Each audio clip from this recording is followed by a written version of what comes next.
এখন আপনার কাছে যেটা প্রশ্ন রাখতে চাই সেই প্রশ্নটি হচ্ছে, যেমন ধরেন যে কোনো ধর্মই হোক না কেন তাদের তো একটা ইবাদত আছে, তাদের একটা সাধনা আছে। আপনার কাছে জানার বিষয় হলো বাউল যে ধর্মেরই হোক না কেন তারা নিজেরাও স্বীকার করে কোনো ধর্মের না, মেনে নিলাম, এরপরও কোনো একটার ভিতর তো তারা পড়বে। অতএব তাদের সাধনা এবং তাদের আমল এগুলোর পদ্ধতি কি তাদের? ধন্যবাদ মোহতারাম, একটি সুন্দর প্রশ্ন করেছেন যে তারা হিন্দুও না মুসলিমও না, তারা কোনো ধর্মকে বিলং করে না, তাহলে তারা কিভাবে ইবাদত করে, অর্থাৎ তাদের ভাষায় সাধনা ভজনা কিভাবে করে। কিভাবে করে? প্রথমেই আপনাকে আমি তারা আল্লাহ সম্পর্কে কি ধারণা বিশ্বাস পোষণ করে একটা ছোট্ট হিন্টস আপনাকে দিই। ছোট্ট একটা গানের লাইন দিয়ে আপনি বুঝতে পারবেন। লালনের একটা ছোট্ট গানের লাইন, সেখানে বলছে, যারে দেখি না নয়নে তারে ভজিব কেমনে। অর্থাৎ তারা বোঝাতে চাচ্ছে যেই আল্লাহ রব্বুল আলমিনকে আমরা দেখতে পাই না, তাকে আমি না দেখে ইবাদত কিভাবে করব, পূজা কিভাবে করব। আল্লাহ রব্বুল আলমিনকে প্রভু বলতেই তারা নারাজ। তো এর দ্বারা বোঝা যায় যে তারা আল্লাহ রব্বুল আলমিনের ইবাদত করে না। তাহলে এখন প্রশ্ন হচ্ছে যে তাদের ইবাদত সাধনা ভজনা এগুলো কোন সিস্টেমে কোন পদ্ধতিতে তারা করে থাকে। বাংলাদেশের আরেকজন বিখ্যাত গবেষক ডক্টর আহমদ শরীফ, তিনি তার বিখ্যাত বই বাউল তত্ত্ব, এই বইয়ের মধ্যে বাউলদের নিয়ে বিস্তর গবেষণা করেছেন। সেখানে তিনি বলছেন তাদের যেই পুরুষ বাউল, তাদের সাধন ভজন বা ইবাদত করতে একজন নারী লাগবেই লাগবে, সেটা হোক পরকীয়ার মাধ্যমে। মানে যিনি গুরু তার ওই নারী সঙ্গী নারী শিষ্য এটা লাগবে পূজা করার জন্য, মানে ইবাদত বন্দিগি করা, তাদের যে ভাষায় যে সাধন ভজন আছে সেটা করার জন্য।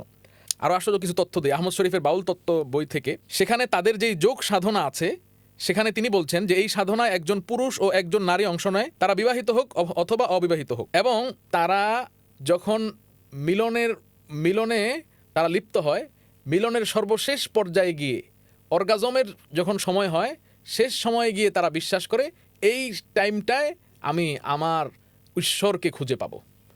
এই সর্বশেষ পর্যায়ে গিয়ে, একবারে চূড়ান্ত পর্যায়ে গিয়ে আপনি চিন্তা করতে পারেন এটা কতটা নোংরা, কতটা অশ্লীল। মানে বিষয়টা হচ্ছে তাদের ধর্মে যাই হোক না কেন, তারা নিজেদেরকে যাই ভাবেন না কেন, তাদের ইবাদতের মাঝে সর্বপ্রথম বা তাদের সবচেয়ে গুরুত্বপূর্ণ সাধনা বা ভজনা যেটা বলতেছেন আমরা ইবাদত বলি, এটা হচ্ছে এক নাম্বার যৌনতা। জি, এই বাউলরা সরাসরি যৌন শব্দ ব্যবহার করে না, কিন্তু তারা কিছু লুকানো পরিভাষা ব্যবহার করে, লুকানো কিছু হিডেন সিম্বল তারা ব্যবহার করে। হিডেন সিম্বল বাউল পরিভাষায় যেমন আমাবস্যা বলতে তারা বোঝায় নারীর ঋতুস্রাব, বাঁকা নদী বলতে বোঝায় তারা নারীর যৌনাঙ্গ, কুমারী বলতে বোঝায় কাম, চন্দ্র সাধন বলতে বোঝায় মুখে আনাটাও কষ্ট। তাদের যে সমস্ত গানের যেই অংশে চন্দ্র সাধন আপনি দেখবেন, এর অর্থ হচ্ছে মলমূত্র পান করা। নাউজুবিল্লাহ, এত নিকৃষ্ট তারা। আপনি চিন্তা করতে পারেন কতটা নোংরা এবং অশ্লীল একটা মতবাদ হচ্ছে এই বাউল মতবাদ।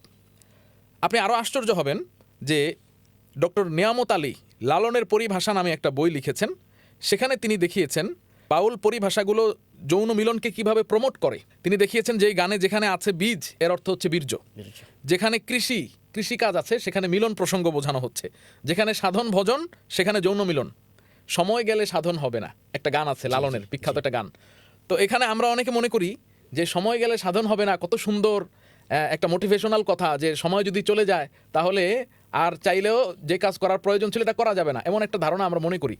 এখানে গানের সাধন অর্থ হচ্ছে যৌন সম্পর্ক, আর সময় গেলে বলতে মেয়ের ঋতুস্রাব শুরু হওয়ার পরে। তাহলে এর অর্থ হচ্ছে ঋতুস্রাব শুরু হওয়ার আগেই সাধন অর্থাৎ যৌনক্রিয়া সম্পন্ন করো, কারণ সময় চলে গেলে এই কাজটা করতে পারবে না। বিষয়টা হচ্ছে ওনার বইয়ের মাঝে বোঝাতে চাচ্ছেন কি বিষয়টা এরকম যে ঋতু চলাকালীন সময়ে মিলন করা? উনি বোঝাতে চাচ্ছেন ঋতুস্রাব শুরু হওয়ার আগেই যৌনক্রিয়া সম্পন্ন করা, কারণ ঋতুস্রাব যখন চলে আসবে তখন আর সাধন হবে না, তখন আর করা সম্ভব হবে না। তাহলে দেখা যাচ্ছে আর আল্লাহ তাআলার পবিত্র কোরআনুল কারীমের আয়াতের দিকেও মানে ইয়াসআলুনাকা আনিল মাহিদ কুল হুয়া আযান ফাতাজিলুন নিসা ফিল মাহিদ।